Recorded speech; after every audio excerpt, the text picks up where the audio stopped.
Oh, well done. I didn't see it. I'm sorry. Yeah, well, you hated it for long enough, so I guess it was a happy coincidence. Actually, it was an accident. The kids were screaming. Sure. I'm going to have to report this. I'll sort it. It's fine. Go back inside. We will be charging you because you've broken the fence. I hit Tiddles.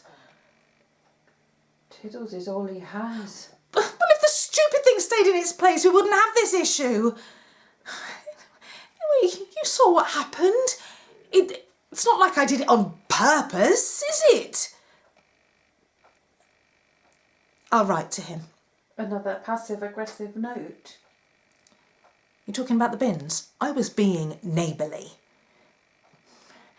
Anyway, it was an accident. I was reversing into my drive. My car is small. I thought I could just swing it in. Well, look, it might be all right. Just get a box and a blanket for it. I'm guessing it's still under there. No. Not quite. What do you mean? It's blue. Blue? It's stuck to the fence. I only painted it this afternoon. Are you kidding? I'll put a note on the box. No! It'll be comforting, like a gift. A gift you're leaving? It's his cat!